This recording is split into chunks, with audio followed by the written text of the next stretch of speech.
running?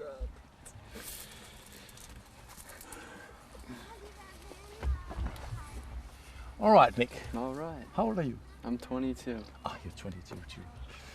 Great. All right, now we're here at the Ecovillage Design Education, and you're here from where? I'm here from Boston. You're Boston, another American. Another Did you come American. here for this event? I did. Oh, fantastic. So, if you were to sort of, now we've been hearing Ross talking about Occupy Wall Street and the global economic issues, and you come from the generation that hopefully could benefit from this if it was implemented. Now, I'm looking for the personal angle, the story. What made you at such a fairly young age invest in coming here in something which I guess not many of your peers would do? What is your story? I have always been one to push the boundaries. I think that we have an incredible opportunity to be alive on Earth as a human being, and I think that once we can become aware of this and once we can approach that from a place of creativity and interest and passion, we can really activate ourselves and the potential that gives us in this physical reality. I love to travel. I think that that's one of the fastest ways that I've learned things in my life, is experiencing new cultures and new people and new places. And coming to the EDE was a course of passion. It's something that I'm very interested in. I live in an eco-village at home in the United States. It's called Sirius. It's so you're a child of a community. Did you grow up there? No. I moved there in Okay. April. All right. Yeah, so just a new transition. What got me involved in the eco-village movement was some time that I spent living in West Africa, and felt that it was a place that could much benefit from a more sustainable path forward. You see a lot of corruption coming in when it comes to the extraction of resources and the manipulation of the labor force, and I wanted to find a sustainable way to give back. So I started working with an artist cooperative who were very involved in keeping their culture alive in the music and art traditions, and had been so successful at working together that they managed to create a nonprofit of their own and use the money that they were getting by supporting the cultural arts and keeping it alive to benefit their community in terms of its progress. So what started off as wanting to help them build a sustainable farm so that they could have more food, which is a big demand over there, for anyone to be alive, especially in the developing world. That's a more serious issue. So that's how it began. Then wanted to be able to support what they were doing with the community center for music and art, and to learn some sustainable farming practices, and then also housing for volunteers. And over the course of time and just certain things in my life lining up and connecting in interesting ways, that concept of a sustainable farm with a community center and housing for volunteers, I recognize that there's a word for that, and that word is eco-village. And there are many people who have been working on creating communities like that for quite some time, and that was something that I could use as a resource, that I could connect with, that I could learn as much as I could, involve people from that world, and progress forward. So it sounds like it's all fairly straightforward for you. It's going well and you're succeeding in it. Is there somewhere along the way where you'll face some challenges or sort of what? I think because a lot of people are struggling. It just sounds like it's very easy for you. Is that right? Easy is certainly not the word. I think, as with anything, it's a matter of perspective. And for me, when you use a word like challenge, that in my world becomes something that motivates me, something that drives me. I like to push myself, and I like to push my boundaries in terms of, whether it's an idea of what I think is possible, or whether it's what I'm doing, to push my body physically. It's an opportunity for growth is a challenge. It's it's yeah, that's the best way I have to put it. I view challenges as something that help me grow as a person. Well, that sounds very healthy.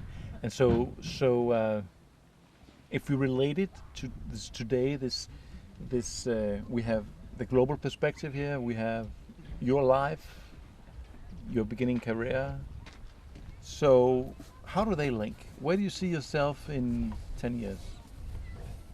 My passion and my dream is to become a facilitator of sustainable communities, and Wow, then you're in the right place. yeah, it seems that way, yeah.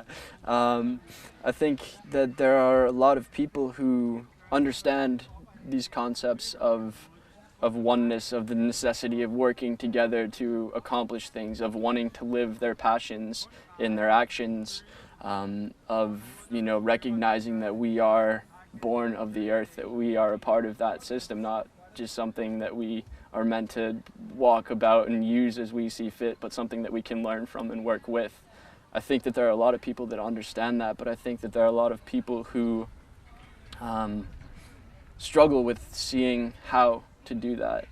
And I think that that is the strength of the Ecovillage model, is that it allows people to come together organically and build a community that's based on these principles. And it's very important that you feel supported when you're attempting to follow your passion, and it just helps everybody spread their vision and live a more authentic life.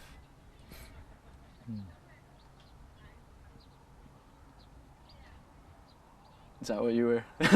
I was going to say amen. And sort of, yeah, I think it's beautiful. I mean, you say you have this very spirited, light energy, and it's wonderful to see. We need more of that. And I was sort of thinking, like how where do we find some more of your kind? I'd like to know. I could think use a few. I think that as we begin to listen to ourselves and begin to believe that we have the power to create the life that we want, it's natural that people who see things similarly will come into your life, and that as you follow your passion, you tend to meet people who are similarly passionate. And when you can connect with people who love the same things as you do and feel the same things that you do, it not only kind of justifies how you're feeling, but really empowers you to move forward with those ideas. I think that eco-villages are a great place to find those people, because that's really building community based on the concept of being the change. And I think it's beautiful to see how the different visions that have created this harmonic living with each other, how they develop. You know, they're not all the same, they're all very different. And if you're willing to explore a bit, you can find one that really connects with you. There's a community for everyone out there, and the more that you pursue that and listen to who you really are, the easier it becomes to find.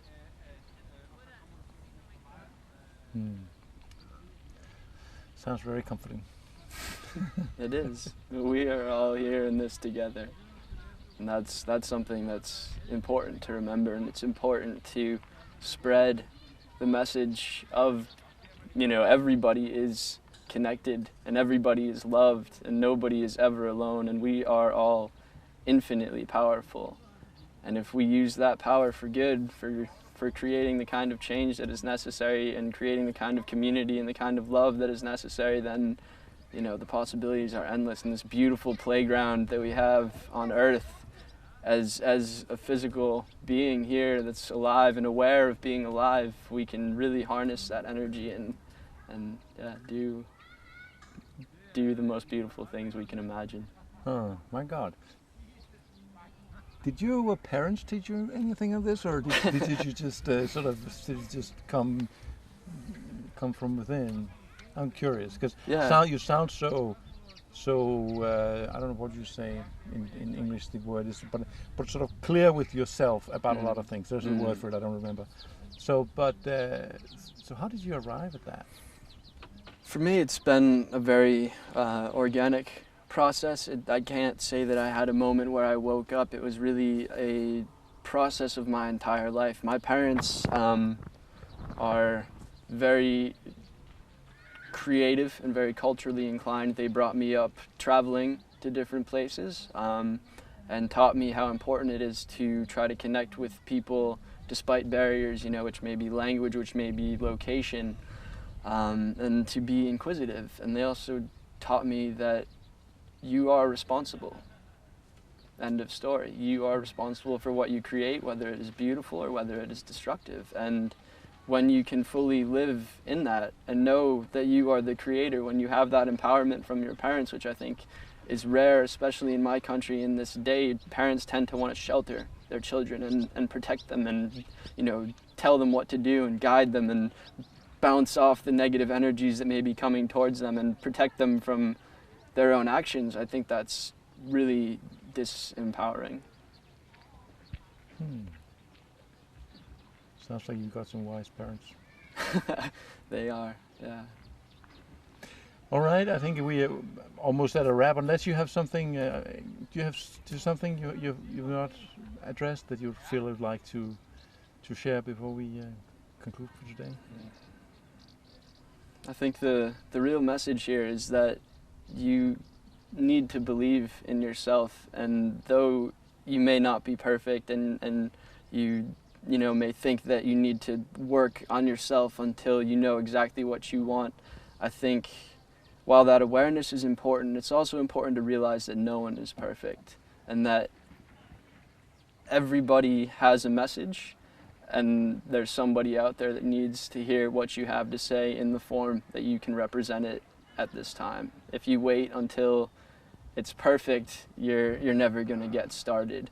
And that is the source of my strength, is having started and having the opportunities connect with people that help move me forward. So start singing your song as soon as you can, you know, and sing what comes from the heart and know that it is possible. If you can dream it, you can do it. Beautiful. Thank you. Thank you. All right. Could you just state your full name, and this is a wrap now, but I would like your full name and Sure. your email so that I can get in touch with you. Yeah, my name is Nick Joyce, and my email is nikko Joyce, JOYCE, @gmail.com. Thank you. Thank you. All right.